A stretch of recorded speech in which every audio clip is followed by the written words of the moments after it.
Hello SSS members, it's me Angel again. Welcome back sa aking YouTube channel.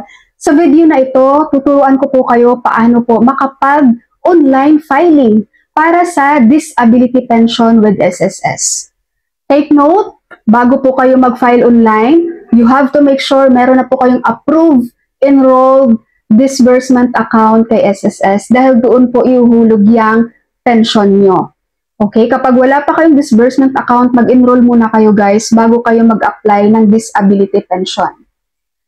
Kapag po ikaw member ay meron ka pong minors or dependents, hindi po siya pwedeng online filing. Kailangan mag-walk-in po kayo. Kapag hindi nyo kayang mag-walk-in guys, pwede po representative. As long as lahat ng documents dala-dala niya with SSS. Sa mga wala namang SSS online account guys, mag-walk-in na lang din kayo kay SSS. Okay, para makapag-apply tayo ng disability claim online, mag-login lang po tayo sa ating SSS online account. Makikita natin tong benefits, i-click natin yan, and then i-click natin tong disability claim. And then dito, lalabas tong details natin, itong mailing address, mobile, i-double check lang natin kung tama yung details. And then kapag okay naman, itong I certify na box, i-click natin yan, and then i-click natin ang proceed. So dito, kailangan po ang license number of your attending physician. So dapat meron kayo niyan guys, at nakikita yan dapat doon sa iyong medical records.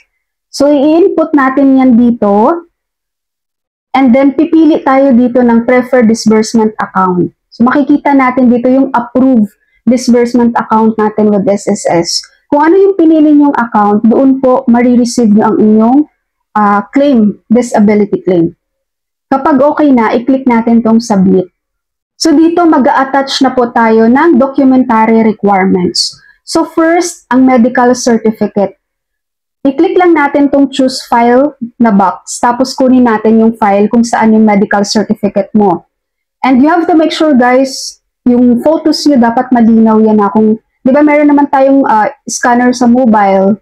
So, pwede nyo gamitin yun para malinaw yung mga text.